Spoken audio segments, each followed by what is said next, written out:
Bonjour, bienvenue sur la voix de Morgane. Merci d'être là, j'espère que vous allez bien. Je reprends la lecture de Martin Eden, de Jack London. J'en suis au chapitre 15. Je vous dis à tout à l'heure après la lecture et merci beaucoup pour votre écoute. Voilà le premier combat livré et perdu, dit Martin à son miroir, 10 jours après. Mais il y en aura un deuxième et un troisième et ainsi de suite. À moins que... Il interrompit sa phrase pour jeter un regard à sa pauvre petite chambre. Ses yeux s'arrêtèrent tristement sur la pile de manuscrits refusés qui, dans leurs longues enveloppes, encombraient un coin du plancher. Il ne pouvait plus se payer de timbres pour les réexpédier et, depuis une semaine, la pile montait de plus en plus. Demain, il en reviendrait d'autres et après-demain et le jour suivant, en attendant le retour du dernier. Il devait 1 mois de machine à écrire, ayant tout juste de quoi payer sa semaine de pension et les frais de l'agence de placement. Il s'assit et regarda pensivement la table. Elle était maculée de taches d'encre. Cette vue l'attendrit. « Chère vieille table, dit-il, j'ai passé avec toi de bonnes heures et, somme toute, tu t'es montrée une vraie amie. Tu n'as jamais regimbé, tu ne m'as jamais refusé de copie, tu ne t'es jamais plainte de surmenage. » Ses bras s'abattirent sur la table et il y ensevelit son visage. Sa gorge contractée lui faisait mal et il ne pouvait pleurer. Cela lui rappela sa première bagarre quand il avait 6 ans.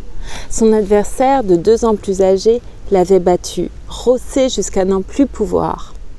Mais lui, pleurant toutes les larmes de ses yeux, tapait toujours de toute la rage de ses petits poings. Il vit le cercle d'enfants autour d'eux qui poussaient des hurlements de sauvages quand il tomba enfin, presque évanoui, saignant du nez, les yeux ruisselants de larmes. « Pauvre môme, murmura-t-il. Aujourd'hui, tu t'es sérieusement fait battre. Tu es réduit en bouillie. Tu es fini, liquidé. » Le souvenir de cette première bagarre s'évanouit et d'autres souvenirs apparurent, ceux des batailles qui avaient suivi. 6 mois après, Tête de Fromage, c'était le nom du garçon, l'avait battu de nouveau. Mais cette fois, Martin lui avait poché un œil et cela avait continué ainsi, lui toujours battu, Tête de Fromage toujours triomphant. Mais jamais il ne s'était enfui et ce souvenir le réconforta. Chaque fois, il avait encaissé bravement, malgré la méchanceté implacable de Tête de Fromage qui, pas une fois, ne l'avait épargné. Mais il ne s'était jamais dégonflé. Puis il vit une impasse étroite, entre des maisons délabrées. L'impasse était close par une construction en briques, d'un étage d'où sortait le vacarme rythmé des rotatives, imprimant la première édition de l'Enquirer. Il avait 11 ans. Tête de Fromage 13. Tous deux vendaient l'Enquirer et ils étaient là, attendant leur ballot. Bien entendu, Tête de Fromage lui était encore tombée dessus. Mais le résultat de la bagarre fut incertain. Car à 4h moins un quart, les portes de l'imprimerie furent ouvertes et tout le troupeau de gosses se précipita pour plier les journaux. Demain, je te rosserai, promit Tête de Fromage. Et il entendit sa propre voix, aiguë et tremblante de larmes contenues, assurer qu'il serait au rendez-vous le lendemain. Et le jour suivant, il s'était dépêché de sortir de l'école pour être en avance de 2 minutes sur Tête de Fromage. Les autres garçons l'encouragèrent, l'accablèrent de conseils et, lui montrant ses erreurs de la veille, lui promirent la victoire s'il suivait leurs instructions.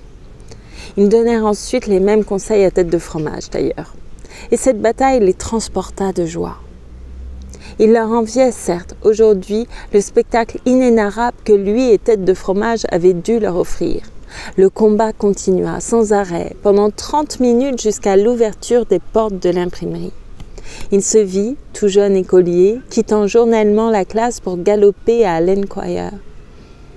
Courbaturé, contusionné par ces batailles incessantes, il ne courait pas très vite.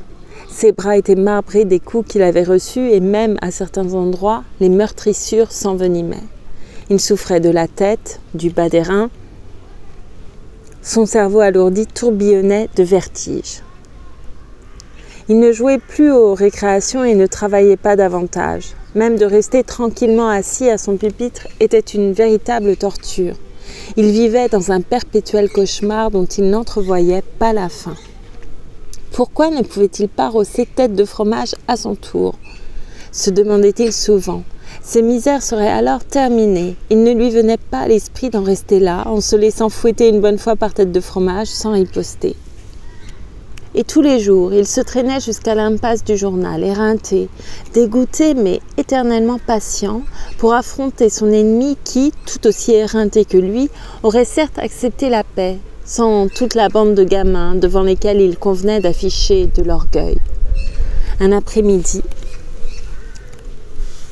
après 20 minutes de lutte acharnée en vue d'un knock-out définitif, combat mené selon les lois sévères qui défendaient les coups de pied, les coups bas et les coups sur l'adversaire à terre, Tête de Fromage, haletant, titubant, proposa à Martin d'être quitte. Et Martin, la tête dans ses mains, se revit, chancelant, haletant, étouffé par le sang ruisselant de sa lèvre fendue et qu'il avalait. Il s'avançait en titubant sur Tête de Fromage, crachait une gorgée de sang pour pouvoir parler et lui criait qu'il ne serait jamais quitte, même si Tête de Fromage cédait. Tête de Fromage ne céda pas et la bataille continua. Le lendemain, le surlendemain, les jours suivants virent se renouveler la bagarre quotidienne. Au moment où il se mettait en garde, ses bras lui faisaient un mal affreux et les premiers coups donnés ou reçus lui arrachaient les entrailles. Puis la douleur s'engourdissait, il tapait comme un sourd, apercevant comme à travers un brouillard la large face et les yeux flamboyants de Tête de Fromage. Il ne voyait que cette face, tout le reste n'était que du vide tourbillonnant. Rien n'existait plus pour lui que cette face. Il ne connaîtrait le repos, le divin repos, que lorsque ses poings sanglants auraient réduit en bouillie cette face, ou lorsque les poings sanglants de l'autre l'auraient lui-même réduite en bouillie. Alors seulement il se reposerait de toute façon. Mais abandonner la partie, lui, Martin, impossible. Et voilà qu'un beau jour, Martin s'était traîné jusqu'à l'impasse. Tête de Fromage ne vint pas. Les gamins le complimentèrent et lui annoncèrent qu'il avait battu Tête de Fromage. Mais Martin n'était pas satisfait. Il n'avait pas battu Tête de Fromage, pas plus que celui-ci ne l'avait battu. Le problème n'était pas résolu. On apprit plus tard que le père de Tête de Fromage était mort subitement ce jour-là. Martin saute quelques années et se voit un soir au paradis, à l'auditorium. Il a 17 ans et revient de naviguer. Une rixe éclate. Martin s'interpose et se trouve face à face avec Tête de Fromage, dont les yeux flamboient. « Je te ferai ton affaire après le spectacle », siffle son ancien ennemi. Martin inquiète d'un signe. Le videur du paradis se dirige de leur côté. Après le premier acte, dehors, chuchote Martin, l'air très intéressé par ce qui se passe sur la scène. Le videur les foudroie du regard et s'en va. « As-tu des seconds ?» demande Martin à Tête de Fromage à l'entracte. « Bien sûr, alors je vais m'en procurer aussi. » Pendant les entr'actes, il rassemble ses seconds, 3 individus qu'il a connus à la fabrique de clous, un chauffeur de locomotive, une demi-douzaine de types de la bande des Bougangs et quelques-uns de sa terrible bande des 18 des Halles. Après le théâtre, les 2 bandes marchèrent, sans avoir l'air de rien, de chaque côté de la rue, puis se réunirent dans un coin tranquille et tinrent conseil. Le pont de la 8e rue sera le lieu de la rencontre, déclare un rouquin de la clique de Tête de Fromage. On se battra au milieu, en pleine lumière. Et si un flic s'amène, on se taille soit d'un côté, soit de l'autre. Ça me va, dit Martin après avoir consulté les chefs de sa clique. Le pont de la 8e rue, qui traverse un bras de l'estuaire de San Antonio, est très long. Aux 2 extrémités et au milieu, il y a des lampadaires. Impossible à un agent d'approcher sans être vu. C'est un bon coin pour la bagarre qu'évoque à présent Martin. Il voit les 2 bandes, silencieuses, menaçantes, gardant strictement leur distance et soutenant leurs champions respectifs. Tête de Fromage et lui se déshabillent. Des sentinelles sont placées non loin pour surveiller les 2 extrémités du pont. Un des Bougangs tient le veston de Martin, sa chemise et sa casquette, prêt à les emporter au galop si la police intervenait. Martin s'avance au centre du ring, face à la tête de fromage et, levant la main, il lance son avertissement final. On ne se serre pas la pogne, compris? L'un de nous y restera. Tête de fromage hésite. Martin le voit, mais devant les 2 clics, son orgueil d'autrefois l'emporte. « Allons-y, répond-il. Arrête ton baratin, tu veux? Je suis sûr de t'avoir. » Alors, comme de jeunes taureaux, ils bondissent l'un vers l'autre, les poings nus, de toute l'ardeur de leur haine, de tout leur désir de détruire, de tuer. Que sont devenus les milliers d'années de civilisation et de nobles aspirations. Il ne reste plus que la lumière électrique pour marquer le chemin parcouru par la grande aventure humaine. Martin et Tête de fromage sont redevenus 2 sauvages de l'âge de pierre. Ils sont redescendus au plus profond des abîmes limoneux, dans la fange primordiale, et ils luttent aveuglément, instinctivement, comme lutte la poussière d'étoiles, comme lutteront les atomes de l'univers, éternellement.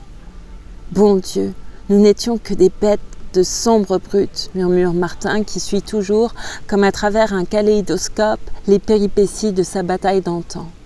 En même temps, spectateur et acteur, l'être cultivé et raffiné qu'il est devenu frissonne de dégoût à ce spectacle. Puis le présent s'efface, les fantômes du temps passé le possèdent. Il n'y a plus que Martin Eden, à 17 ans, et qui combat Tête de fromage sur le pont de la 8e rue. Il souffre, il cogne, il sue, il saigne, et il exulte quand ses poings nus frappent juste. Pareil à 2 tourbillons de haine, ils s'entremêlent furieusement. Le temps passe, et les 2 bandes adverses se taisent. Ils n'ont jamais senti semblable intensité dans la férocité et en sont frappés d'une sorte de respect. Ces 2 brutes leur sont supérieures. La première vague de jeunesse et l'excellence de leurs conditions se sont usées. Ils luttent plus prudemment, avec plus de mesure. Jusqu'à présent, la partie est égale. Ça casse vraiment rien, ce combat, entend dire Martin. À ce moment-là, il suit une feinte du droit et du gauche, subit la riposte féroce et sent sa joue s'ouvrir jusqu'à l'os.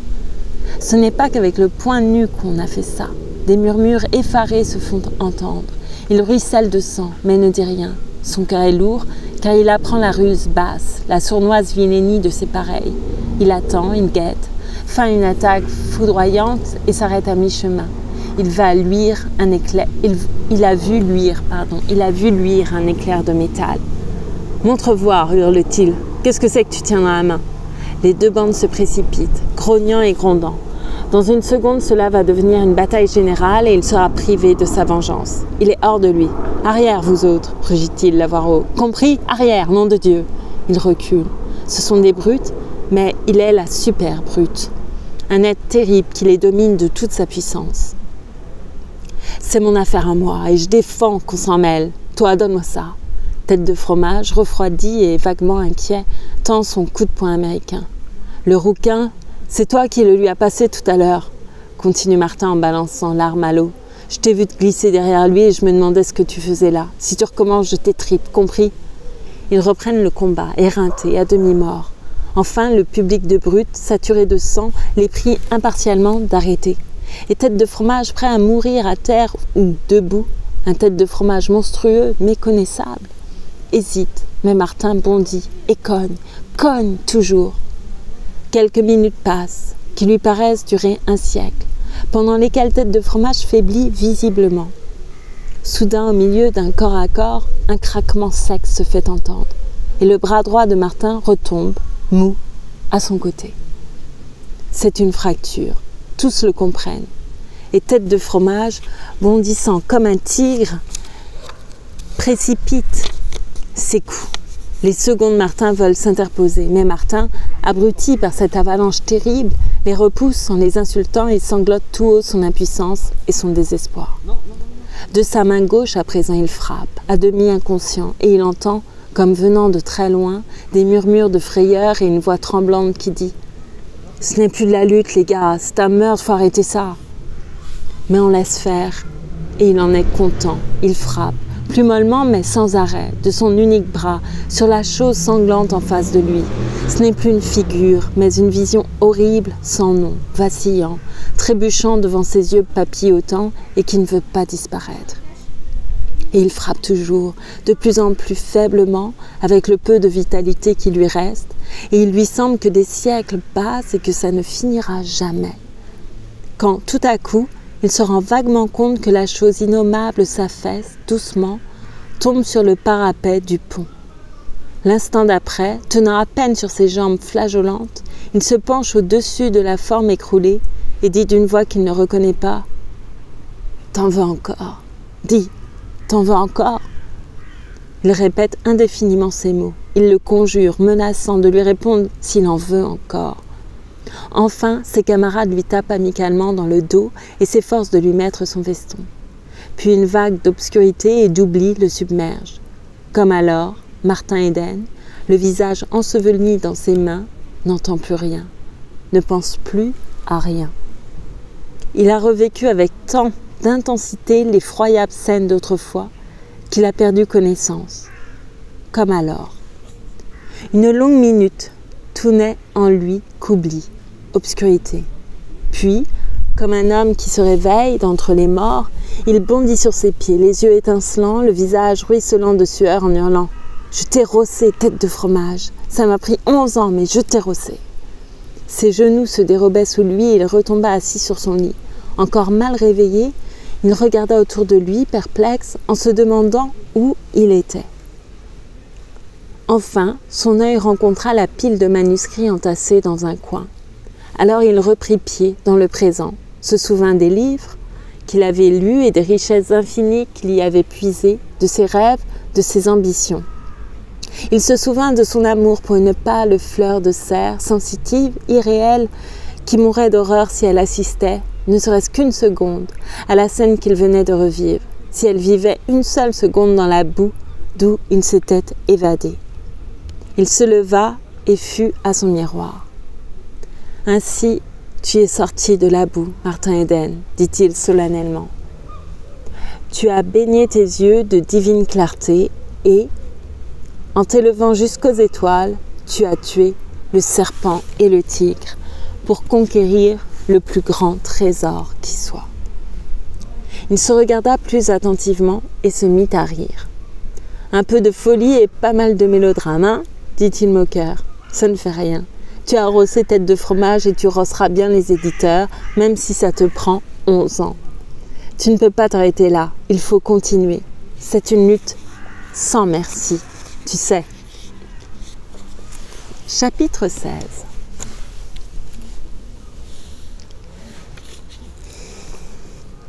La sonnerie du réveil arracha brusquement Martin au sommeil.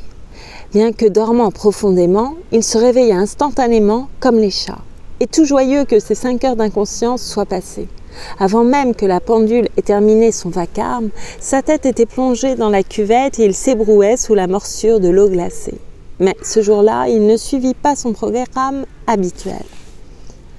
Aucune histoire inachevée ne l'attendait. Aucun nouveau poème ne demandait la suprême retouche.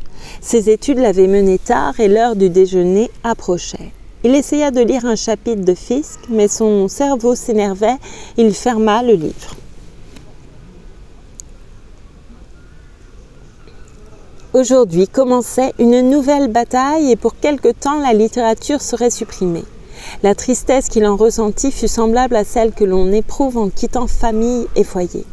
Il regarda la pile de manuscrits. Il allait quitter ces pitoyables enfants déshonorés dont personne ne voulait. Il s'approcha d'eux et se mit à les feuilleter, relisant de ci, de là ses passages favoris. Il relut même la marmite tout haut, ainsi que l'aventure. La joie, son dernier né de la veille qu'il avait jeté dans le coin, dans sa rage de n'avoir plus de timbre, le transporta d'aise. « Je ne comprends pas, murmura-t-il. Ou bien ce sont les éditeurs qui ne comprennent pas. Il y a quelque chose de bizarre là-dedans. Sans compter que ce qu'ils publient devient pire tous les mois. Presque tout est mauvais. » Après le petit déjeuner, il mit la machine à écrire dans sa boîte et la porta à Auckland. « Je vous dois 1 mois, dit-il à l'employé. Mais vous direz au patron que je vais travailler, que dans 1 mois environ, je serai revenu et remis à flot. » Il prit le transborder pour San Francisco et s'en fut à l'agence de placement. « N'importe quoi, excepté du commerce, dit-il à l'agent. Il fut aussitôt interrompu par un nouveau venu, habillé avec la recherche affectée de certains ouvriers attirés d'instinct par l'élégance. L'agent secoua la tête. « Rien qui puisse aller, hein ?» dit l'autre. « Il n'y a pas à dire, il faut que je trouve quelqu'un aujourd'hui. » S'étant retourné, il vit Martin et Martin à son tour le dévisagea. L'individu, frêle et beau, avait un visage pâle, bouffi. On sentait qu'il venait de faire une fête à tout casser.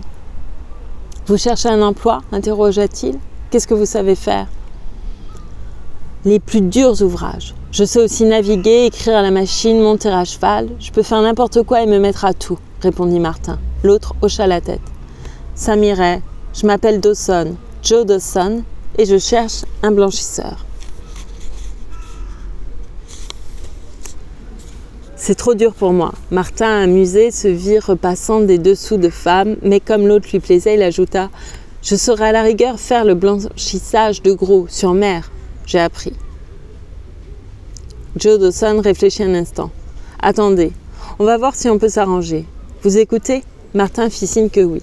« C'est une petite blanchisserie à la campagne, à Shelly Hot Springs. L'hôtel, vous voyez, 2 hommes pour le travail, un patron et un employé. C'est moi le patron. Vous ne travaillez pas pour moi, mais sous mes ordres. Ça vous irait ?» Martin se tut. La perspective le tentait. Quelques mois de ce boulot, assez de temps pour étudier. Il pourrait travailler dur, étudier dur. Bonne nourriture et une chambre à vous. Une chambre à lui, où il pourrait brûler sa lampe jusqu'à minuit. L'affaire fut décidée.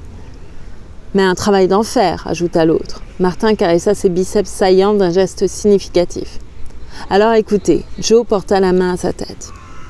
J'ai la tête en compote, j'y vois à peine. Hier soir, j'ai fait la foire, une foire carabinée. Voilà l'affaire. Pour 2, les gages sont de $100, logé et nourri. J'en touche 60 et mon aide 40. Mais vous êtes novice. Il faudra que je vous apprenne et au début, c'est surtout moi qui travaillerai. Supposons que vous commenciez à 30. Parole, dès que vous serez à la cool, vous aurez vos $40. Ça va, répondit Martin en lui tendant la main que l'autre serra. Pas d'avance pour le billet de chemin de fer et les extras? Je l'ai bu, dit tristement Joe avec un geste expressif. Tout ce qui me reste, c'est mon billet de retour. Et moi, je serai fauché quand ma pension sera payée. Ne la payez pas. Impossible, c'est à ma sœur que je la dois. Joe émit un long sifflement perplexe et parut se creuser la cervelle. J'ai encore de quoi boire pour 2, dit-il enfin. Venez, on trouvera peut-être une idée. Martin déclina l'invitation. Vous ne buvez que de l'eau? Martin fit signe que oui et Joe gémit. Je le voudrais bien aussi, mais je peux pas, fit-il d'un air désespéré. Quand j'ai travaillé comme un forcené toute la semaine, il faut que je me cuite. Si je ne me cuitais pas, je me couperais la gorge, je mettrais le feu à la baraque. Mais je suis content que vous buviez de l'eau. Continuez. Martin, malgré l'énorme gouffre qui le séparait de cet homme, gouffre que les livres avaient creusé, n'éprouvait aucune difficulté à se remettre à son niveau. Toute sa vie, il avait vécu dans la classe ouvrière et l'esprit de camaraderie du travail était chez lui une seconde nature. Il trancha le problème du voyage, trop ardu pour la migraine de l'autre. Avec le billet de Joe, il expédierait sa malle à Shelly Hot Springs et irait à bicyclette. C'était à 75 km environ. En partant le dimanche, il serait au travail le lundi matin. En attendant, il allait rentrer faire ses paquets. Pas d'adieu à faire, Ruth et sa famille passaient l'été dans la Sierra, au lac Tahoe. Le dimanche soir, il arriva à Shelly Hot Springs, là et poussiéreux, et fut reçu à bras ouverts par Joe. Une serviette mouillée autour de sa tête malade, il sortait du travail. Le linge de la semaine dernière s'est amoncelé pendant que j'étais allé te chercher et j'ai dû travailler sans arrêt, expliqua-t-il. Ta malle est arrivée sans encombre, elle est dans ta chambre. Mais tu as du toupet d'appeler ça une malle. Qu'est-ce qu'il y a dedans? Des lingots d'or? Il s'assit sur le lit tandis que Martin déballait. La malle n'était autre qu'une vieille caisse à provisions que M. Higginbotham lui avait cédée moyennant un $1/2. 2 poignées de corde fixées par Martin l'avaient transformée en malle. Joe, les yeux ronds, en vit extraire un peu de linge, quelques ustensiles de toilette, puis des livres et encore des livres. « Il y en a comme ça jusqu'au fond ?» interrogea-t-il. Martin fit signe que oui et continua à ranger ses livres sur la table de la cuisine qui servait de lavabo. « Zut alors !» s'écria Joe. Puis il réfléchit longuement et déclara enfin Dis donc, les filles, ça doit pas t'intéresser beaucoup. Non, répondit Martin. Avant de me mettre à la lecture, je cavalais pas mal. Mais depuis, je n'ai pas le temps. Et ici, tu ne l'auras pas non plus. Tout ce qu'on peut faire, c'est travailler et dormir. Martin pensa à ses 5 heures de sommeil par nuit et sourit. Sa chambre était au-dessus de la blanchisserie, dans le même bâtiment que la machine qui pompait l'eau, produisait l'électricité et faisait marcher la lessiveuse. Le mécanicien, qui habitait la chambre voisine, vint faire la connaissance du nouvel employé et aida Martin à placer une ampoule électrique au bout d'un fil assez long pour pouvoir aller de la table au lit. Le lendemain, Martin fut arraché de son lit à 6h moins le quart et stupéfia Joe en prenant une douche froide. « Bah mon vieux, t'es réchauffé !» déclara-t-il quand ils s'assirent pour déjeuner à un coin de table dans la cuisine de l'hôtel. Il y avait aussi le mécanicien, le jardinier, son aide et 2 ou 3 palefreniers. Ils mangèrent vite, d'un air renfrogné, silencieusement, et Martin, en les écoutant, se rendit compte combien ils s'étaient éloignés d'eux. Leur basse mentalité le déprima, et dès qu'il eut avalé son petit déjeuner, il se leva et soupira d'aise en fermant derrière lui la porte de la cuisine. La petite blanchisserie à vapeur était parfaitement organisée. Les machines les plus modernes y faisaient tout ce qu'il est possible à des machines de fer. Martin, après quelques indications, tria les grands tas de linge sale, tandis que Joe mettait la lessiveuse en train et préparait des provisions nouvelles de savon mou dont la composition chimique l'obligeait à se garantir le nez, la bouche et les yeux avec des serviettes, ce qui le faisait ressembler à une momie. Une fois le triage fini, Martin l'aida à tordre le linge en le plongeant dans une rotative qui, à raison de quelques milliers de tours à la minute, en exprimait l'eau. Puis Martin alterna entre le séchoir et le tordeur en secouant entre-temps les bas et les chaussettes. À la fin de l'après-midi, Joe les passant et Martin les empilant, ils ajustèrent bas et chaussettes sur le cylindre pendant que les fers chauffaient. Puis ce fut du repassage, de linge, de corps jusqu'à 6 heures. À ce moment-là, Joe hocha la tête d'un air dubitatif. « On est à la bourre, dit-il, faudra travailler après dîner. » Donc après dîner, ils travaillèrent jusqu'à 10 heures sous l'aveuglante électricité et repassèrent jusqu'à la dernière chemise. Ils plièrent ensuite le tout dans une autre salle. C'était une chaude nuit californienne et malgré les fenêtres grandes ouvertes, la pièce, avec son fourneau à repasser chauffé à blanc, était une vraie fournaise. Martin et Joe, en gilet de corps, transpiraient et suffoquaient. « Ça ressemble à l'arrimage d'une cargaison sous les tropiques, dit Martin quand ils remontèrent chez eux. « Tu feras l'affaire, répondit Joe. Tu n'es pas un tir au flanc. Si tu continues, tu auras tes $40 dès le mois prochain. Mais ne me raconte pas que tu n'as jamais repassé. Je ne suis pas idiot. Parole, je n'ai jamais repassé, même pas un mouchoir, assura Martin.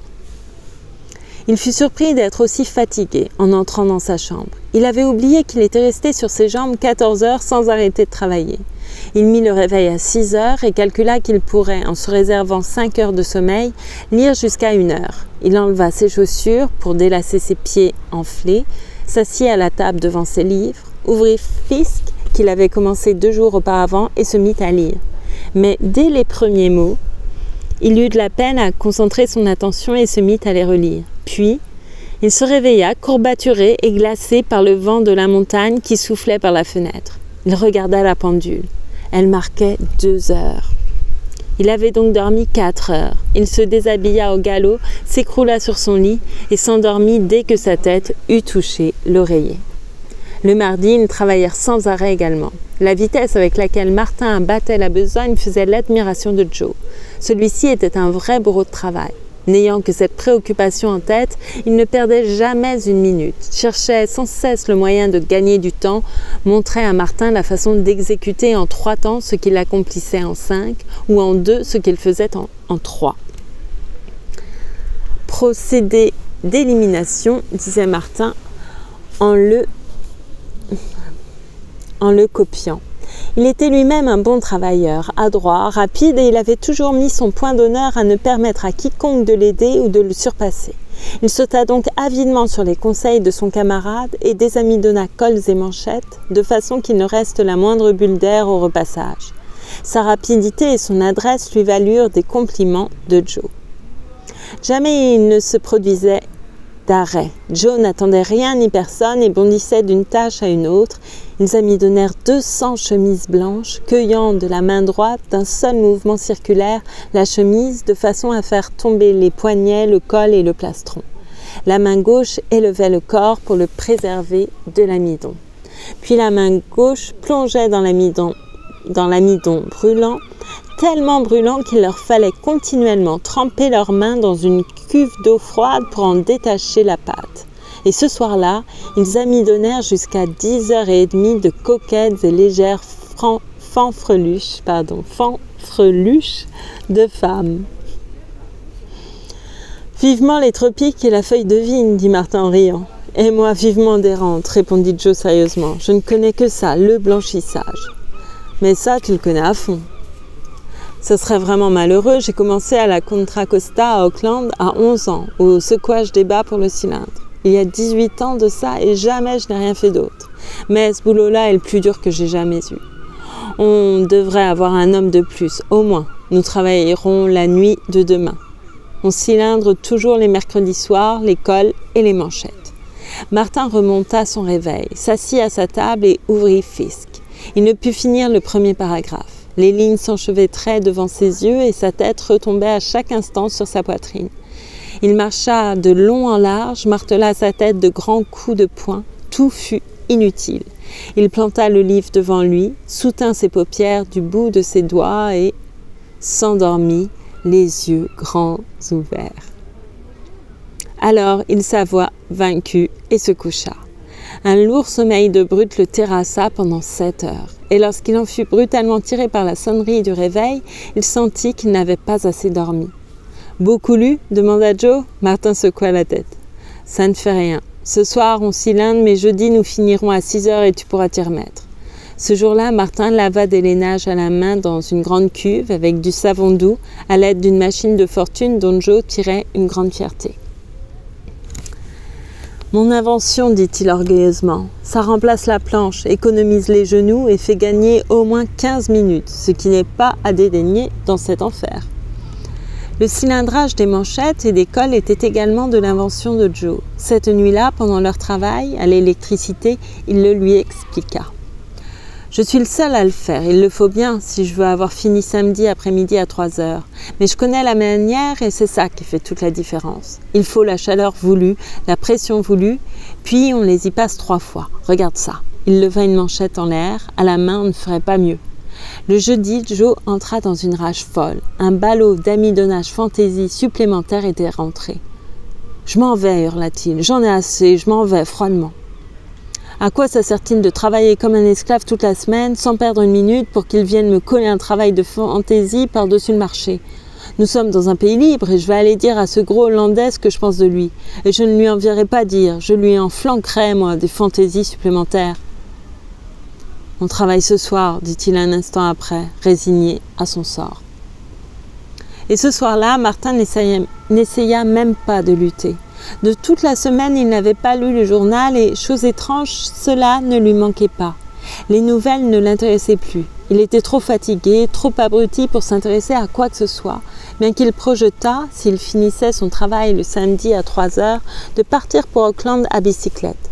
75 km pour aller, autant pour le retour le dimanche après-midi, ne le préparerait sans doute pas très bien au travail de la semaine suivante.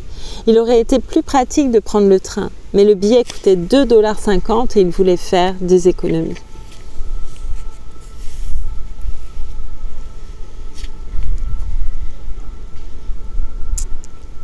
Chapitre 17.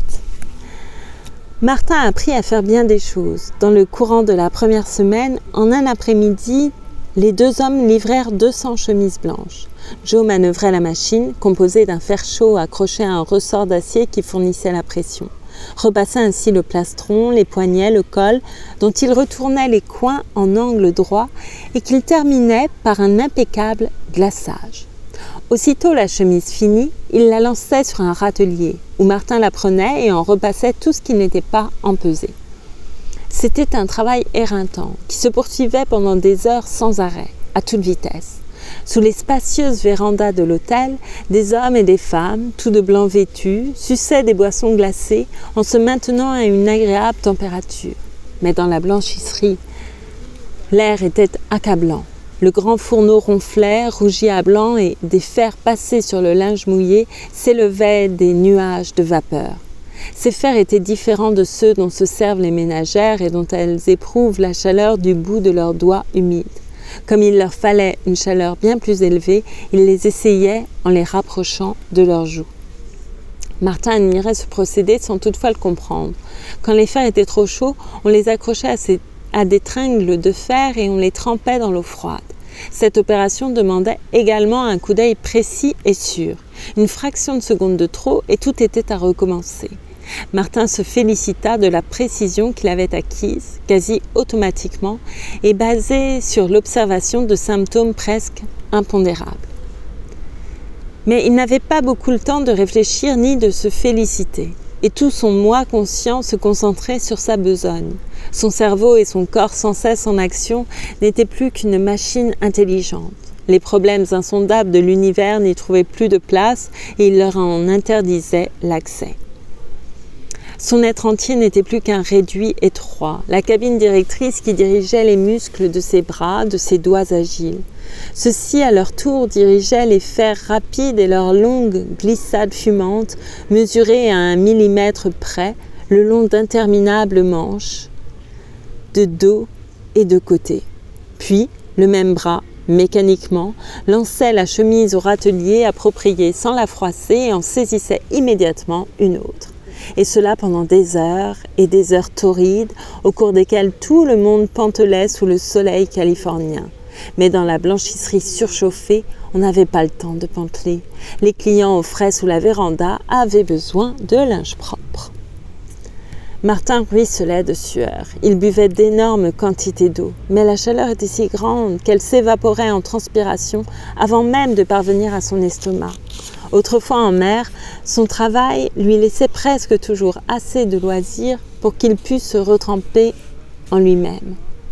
Le patron du bateau était le maître de son temps, mais le patron de l'hôtel était le maître de ses pensées également. Il ne pouvait plus en avoir que pour ce travail qui éreintait le corps, qui exaspérait les nerfs. En dehors de cela, impossible de penser. Il ne savait plus qu'il aimait Ruth. Elle n'existait pas, car il n'avait pas le temps de se souvenir d'elle. Le soir seulement, lorsqu'il tombait sur son lit, ou bien au petit déjeuner, de fugaces visions d'elle lui apparaissaient. « C'est l'enfer, hein ?» dit un jour Joe. Martin répondit par un signe de tête irrité. La constatation d'un fait aussi flagrant était inutile. Pendant le travail, il ne parlait pas. Toute conversation en interrompait le cours automatique. Cette fois-ci, Martin manqua un coup de fer et fut obligé de faire 2 mouvements de plus pour rattraper le courant. Le vendredi matin, ce fut au tour de la lessiveuse. 2 fois par semaine, il faisait le gros linge de l'hôtel. Draps, thé d'oreiller, nappes et serviettes. Ensuite, il s'attelait à l'empesage de fin, travail long, ennuyeux et délicat auquel Martin se mit plus difficilement et qui ne pouvait s'apprendre que par tâtonnement, la moindre erreur pouvant être désastreuse. « Regarde ça », dit Joe en lui montrant une combinaison arachnéenne qu'il aurait pu dissimuler tout entière dans le creux de sa main. « Abîme-moi ça et ça te coûtera 20 $ sur ton mois. » Mais Martin, bien que sa tension nerveuse augmentât de plus en plus, relâcha sa tension musculaire et n'abîma rien. Il prêta même une oreille sympathique au blasphème de Joe, soufflant et peinant sur les ravissantes fanfreluches que portent les femmes qui ne repassent pas leur linge elles-mêmes. Le repassage de fin était le cauchemar de Martin comme celui de Joe. C'est le repassage de fin qui les privait de quelques minutes de pause. Tout le jour, ils y travaillaient. À 7 heures du soir, ils le quittaient pour cylindrer le linge d'hôtel. À 10 heures, quand les clients allaient dormir, les 2 blanchisseurs transpiraient encore sur le repassage de fin jusqu'à minuit, 1 heure, quelquefois 2 heures du matin. À 2h30, ils s'en allaient. Le samedi matin, on mit les bouchées doubles et à 3 heures, le travail de la semaine fut terminé. Tu ne vas pas t'appuyer les 75 km d'ici Auckland à Presturbain, demanda Joe lorsque, assis sur l'escalier, ils allumèrent une cigarette bien méritée. Il le faut, répondit-il. Pourquoi? À cause d'une fille? Non, pour économiser 2,50 $ et échanger des livres à la bibliothèque. Pourquoi ne les envoies-tu pas par l'Express? Ça te coûterait moins d'$1. Martin réfléchit. Tu te reposerais demain, insista l'autre. T'en as besoin. Moi aussi, je suis vanné. Il en avait bien l'air, infatigable, n'arrêtant jamais, luttant toute la semaine pour gagner 1 minute ou 1 seconde de plus.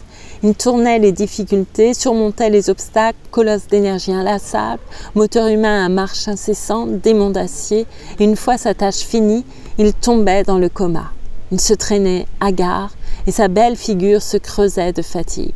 Tout son feu, tout son ressort avait disparu.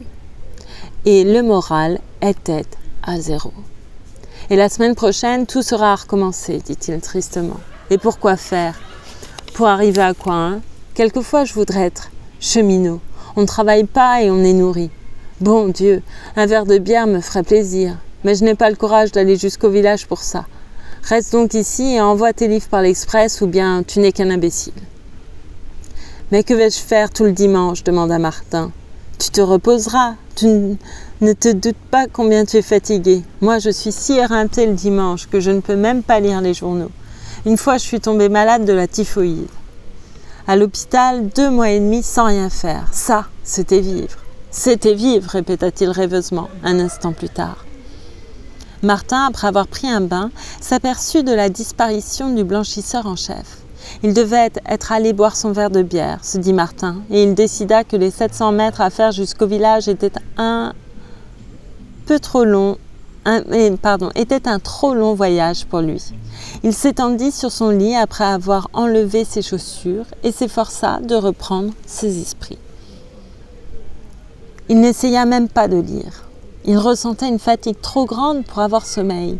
À demi inconscient, stupéfié d'éreintement, il demeura là jusqu'au dîner. Joe ne vint pas. Et lorsque Martin entendit le jardinier annoncer qu'il devait très probablement être en train d'user ses coudes sur le zinc du bar, il comprit la raison de son absence. Martin alla se coucher immédiatement après et décida le lendemain matin qu'il était très reposé.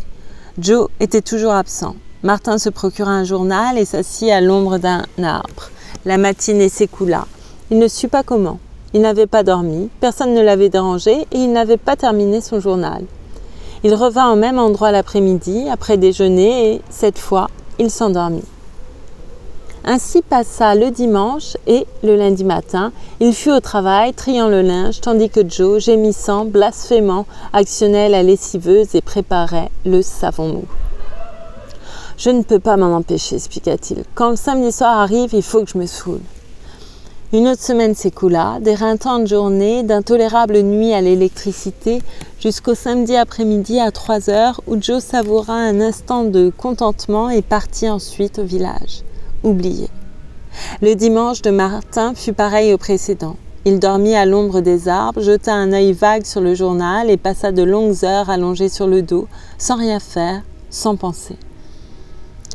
Il était trop abruti pour penser, bien qu'il fût mécontent de lui-même. Il se dégoûtait, comme s'il avait subi une dégradation morale, une diminution de sa valeur intrinsèque. Tout ce qui le rendait semblable au Dieu était annihilé. Aucune ambition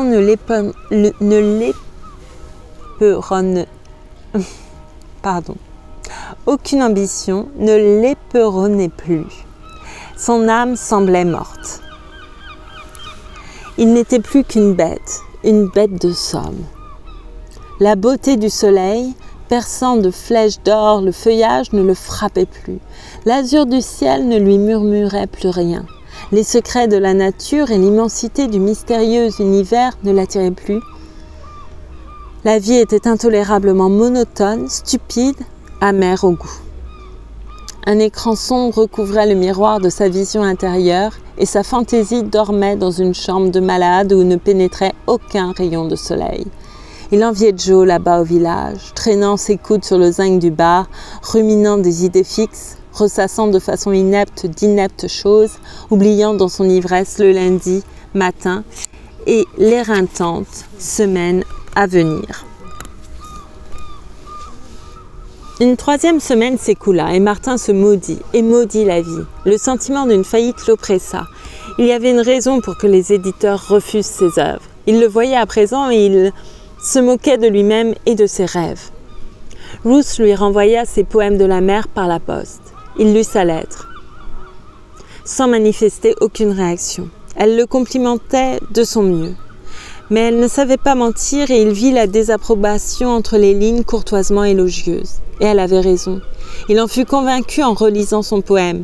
L'enchantement était tombé et il se demanda ce qui avait pu lui passer par l'esprit quand il l'écrivit. L'audace de sa phraséologie lui parut grotesque, son lyrisme d'expression monstrueux, tout était absurde, irréel, impossible. Il aurait sur le champ brûlé les poèmes de la mer s'il ne lui avait fallu pour cela un effort de volonté. Il y avait bien le foyer des chaudières, mais la fatigue de les y porter aurait été grande. Toute son énergie était employée à laver le linge des gens. Il ne lui en restait plus pour ses affaires personnelles.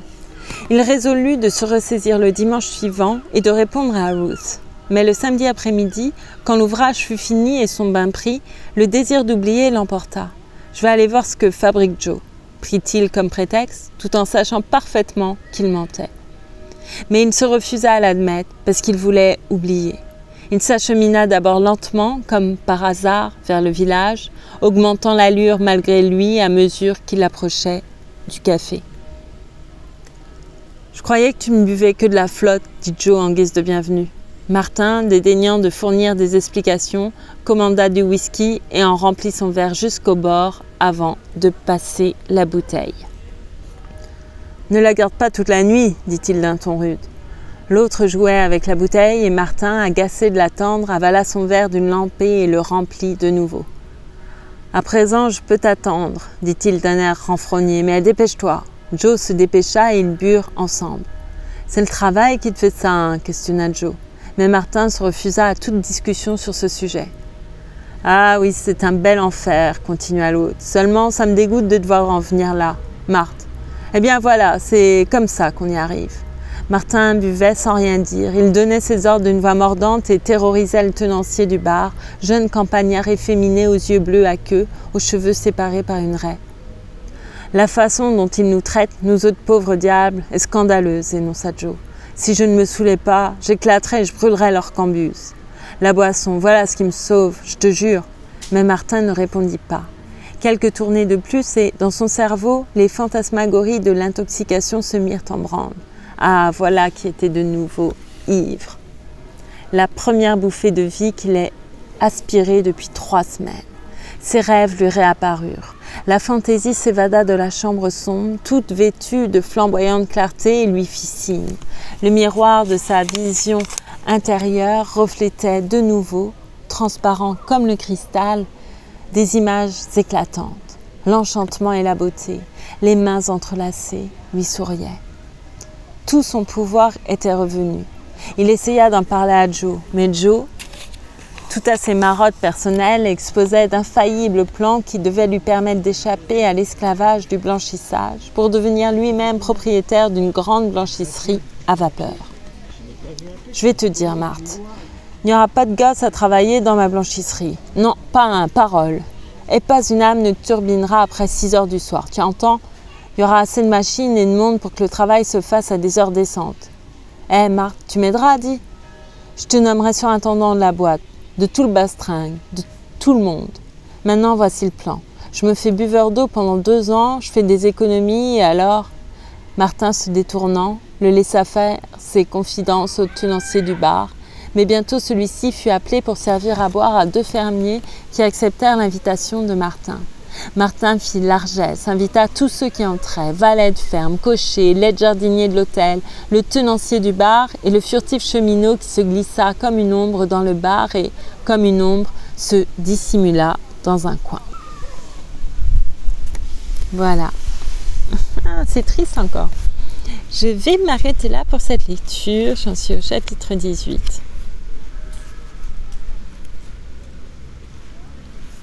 Ah, le travail. Ça aliène, hein, le travail comme ça.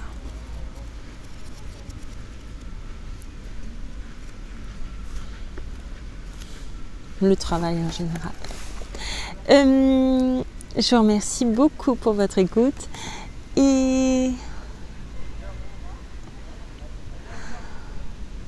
prenez soin de vous surtout. Ne vous tuez pas au travail et à très bientôt. Merci.